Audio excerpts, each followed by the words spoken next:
14 अगस्त 1947 की उस काली रात को ऐसा क्या हुआ कि सब कुछ बदल गया। 14 अगस्त 1947 यही वो तारीख है जिसने न सिर्फ भारत के इतिहास को बदला बल्कि पूरे भूगोल को भी बदल कर रख दिया। इस तारीख को जहां एक तरफ भारत के लोगों के अंदर आजादी का जुनून था तो वहीं दूसरी तरफ अपने ही भाई बंधुओं से अलग होने का दुख, क्योंकि देश आजाद होने के साथ साथ दो हिस्सों में भी बंट रहा था। ऐसे दो हिस्से जो कभी दो जिस्म और एक जान हुआ करते थे, लेकिन इस तारीख के बाद सब कुछ बदल गया। भारत के लोगों के अंदर आजादी की उम्मीद तो सालों से थे, लेकिन उन्होंने कभी सपने में भी ऐसा नहीं सोचा था कि उन्हें आजादी के साथ साथ बंटवारे का भी मुंह देखना पड़ेगा। ऐसे में 14 अगस्त 1947 की उस काली रात को ऐसी बहुत सी चीजें हुई जिसके बारे में सुनकर आपके होश उड़ जाएंगे। बस वीडियो में इसी तरह बने रहें। दोस्तों, 14 अगस्त 1947 की रात 9 बजे बहुत ही तेज बारिश हो रहे थे, लेकिन उस बारिश को नजरअंदाज करते हुए पूरे जोश और जुनून के साथ अलग अलग जगहों से लोग रायसीना हिल्स पर आकर इकट्ठा हो रहे थे और मात्र कुछ ही देर में लाखों की तादाद में लोग इकट्ठा हो चुके थे। और रात के करीब 10 बजे जवाहरलाल नेहरू, सरदार वल्लभ भाई पटेल और राजेंद्र प्रसाद के साथ साथ माउंटबेटन वाइसरॉय हाउस पहुंचे। भारत को आजादी मिलने में अब कुछ ही समय बचा था, फिर भी कुछ लोगों के चेहरे पे तो आजादी की खुशी थी, लेकिन कईयों के मन में दुख और मायूसी भी दिखाई दे रहे थे। आजादी के कुछ ही समय पहले जवाहरलाल नेहरू अपनी स्पीच शुरू करते हैं और उनके भाषण की शुरुआत इन दो लाइनों से होते है। At the stroke of the midnight hour when the world sleeps, India will awake to life and freedom. Jawaharlal Nehru के भाषण के बाद वो घड़ी आई गई जब भारत ने कई सालों बाद पहली बार आजादी की सांस ली, क्योंकि हम सभी जानते हैं अंग्रेजों ने तो करीब 200 सालों तक हम पर हुकूमत की थी, लेकिन उससे पहले भी कई सारे अलग अलग देशों के लोगों ने भारत में अपनी धाक जमाई और हमें अपने ही देश में गुलामों की तरह रहना पड़ा। लेकिन अब सब कुछ बदलने वाला था। 15 अगस्त 1947 रात 12 बजे से शंखनाद के साथ हमारे देश में आजादी का आरंभ हुआ, जहां पर लाखों लोगों की संख्या से भरे ग्राउंड पर खड़े लोग महात्मा गांधी के नाम के नारे लगा रहे थे और जो लोग रेडियो पर अपने घरों में बैठकर इस भाषण को सुन रहे थे उनकी भी खुशी का कोई ठिकाना नहीं था, क्योंकि 15 अगस्त की सुबह से वो आजादी का ऐसा उगता हुआ सूरज देखने वाले थे जो उनकी जिंदगी में एक अलग ही रोशनी बिखेरेगा। 14 अगस्त सन 1947 को रात भर बारिश के बाद सुबह आसमान बिल्कुल साफ था और जब 15 अगस्त की सुबह पंडित नेहरू और उनके कैबिनेट ने शपथ ली तो उनके साथ ब्रिटिशर्स का झंडा हटाकर आजाद हिंद का झंडा लहराया गया। 3 रंगों का ये भारतीय झंडा जब लहरा रहा था तो हर एक भारतीय का सीना गर्व से चौड़ा हो रहा था, और होगा भी क्यों नहीं। यही वो पल था जिसका हर भारतीय इतने समय से इंतजार कर रहा था। जहां एक तरफ राजधानी दिल्ली में आजादी का जश्न मनाया जा रहा था तो वहीं दूसरी तरफ महात्मा गांधी दिल्ली से हजारों मील दूर पश्चिम बंगाल के नोवाखली में थे और राज्य में शांति कायम करने का प्रयास कर रहे थे। जानकार ये तक बताते हैं कि पंडित नेहरू का आजादी वाला भाषण जहां देश के लगभग हर एक व्यक्ति ने सुना, वहीं महात्मा गांधी इस भाषण को नहीं सुन पाए थे। 14 अगस्त 1947 की रात को लोग सोए तो गुलाम देश में थे, लेकिन जब उन्होंने सुबह का सवेरा देखा तो वो एक आजाद हिंद का हिस्सा थे। पर दोस्तों, हम आपको बता दें कि ये कहानी का केवल एक पहलू है। जितनी खुशी हम भारतीयों को आजाद होने के थे, उतना ही गम अखंड भारत के दो हिस्सों में बंट जाने का भी था, क्योंकि भारत ने अपना 3,46,737 किलोमीटर का एरिया पाकिस्तान के रूप में खो दिया, वो भी एक ही रात में।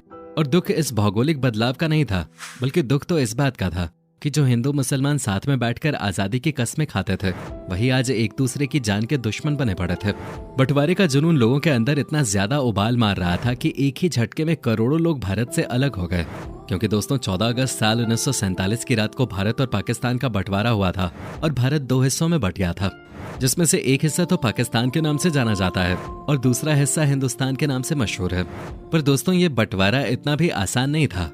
हर तरफ सिर्फ और सिर्फ दंगे ही देखने को मिल रहे थे, क्योंकि जब पाकिस्तान और हिंदुस्तान एक देश हुआ करते थे तो देश के हर एक कोने में हिंदू और मुस्लिम के साथ साथ कई और धर्म के लोग एक साथ रहते थे, लेकिन देश दो जाति के नाम पर बढ़ रहा था। इसलिए अधिकतर मुसलमानों को हिंदुस्तान छोड़कर पाकिस्तान की तरफ रुख करना पड़ा और पाकिस्तान वाले हिस्से में रहने वाले हिंदू लोगों को भारत लौटना पड़ा।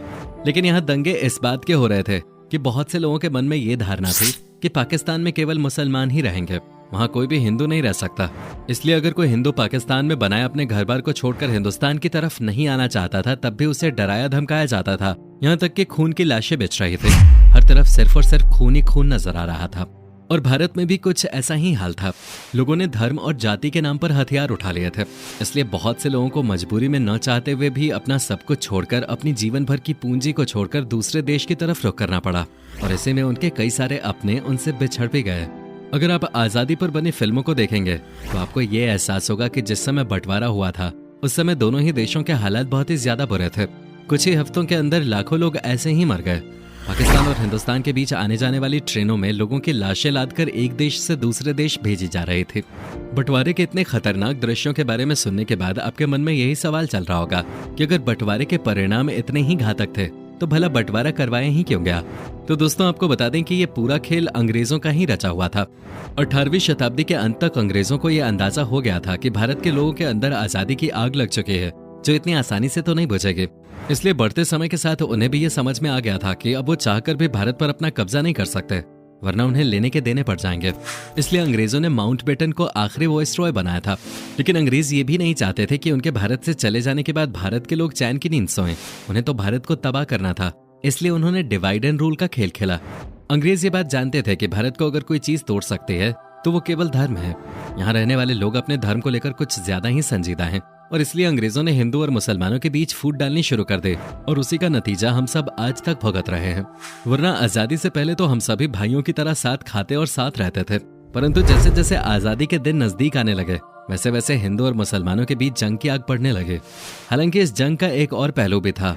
मोहम्मद अली जिन्ना, जो कि मुस्लिमों की पूरी टोली को लीड कर रहा था, वो भारत का पहला प्रधानमंत्री बनना चाहता था। लेकिन महात्मा गांधी ने जवाहरलाल नेहरू को प्रधानमंत्री बनाने का वादा पहले ही कर रखा था। इसलिए मोहम्मद अली जिन्ना ने ये शर्त रखी कि या तो उसे पहला प्रधानमंत्री बना दिया जाए या फिर उसे उसका अलग देश दे दिया जाए जिस पर उसकी हुकूमत हो।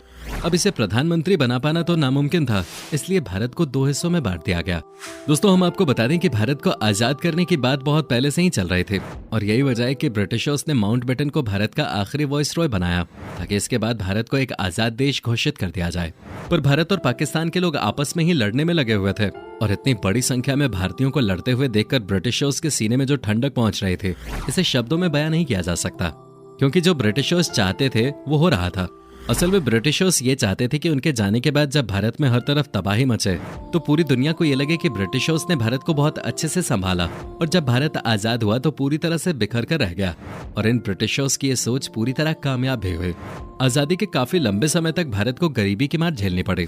वाकई में दोस्तों आज भी 200 सालों तक की गई गुलामी का असर हम भारतीयों में देखने को मिलता है। तभी तो 200 साल पुराने एजुकेशन सिस्टम आज तक चल रहा है। भारत के लोग टेक्नोलॉजी में आगे तो बढ़ रहे हैं लेकिन उतना भी ज्यादा आगे नहीं बढ़ पाए हैं जितना समय के अनुसार जरूरत है। वरना आप खुद ही सोचिए, परमाणु बम की मार झेलने के बाद भी जापान लगातार उन्नति कर रहा है और लगभग हमारे साथ ही आजाद हुए चाइना ने भी तरक्की की सीढ़ियां चढ़ ली हैं। लेकिन हम भारतीय आज भी धर्म और जाति के दंगों में फंसे हुए हैं, जिसे देखकर एक बात तो कहनी पड़ेगी कि देश को आजाद करने के लिए अपनी जान गंवाने वाले स्वतंत्रता सेनानियों को अगर ये मालूम होता कि उनकी मौत के बाद मिलने वाली इस आजादी को हम इस तरह से जाया करेंगे तो शायद वो कभी देश को आजाद न कराते। पर दोस्तों कोई बात नहीं, अभी भी वक्त है। अगर हम सही दिशा में काम करें तो भारत के अंदर वो काबिलियत है कि हम दुनिया के सबसे ताकतवर देश के रूप में जाने जाएं। और उसके लिए हमें दुनिया के साथ कदम से कदम मिलाकर चलना होगा। अब आप इस पर क्या कहना चाहते हैं हमें कमेंट में जरूर बताइए। आप किस तरह का भारत देखना चाहते हैं ये भी कमेंट में बताना न भूलें। और इस तरह के वीडियोस को लगातार देखते रहने के लिए चैनल को सब्सक्राइब जरूर कर लें। धन्यवाद।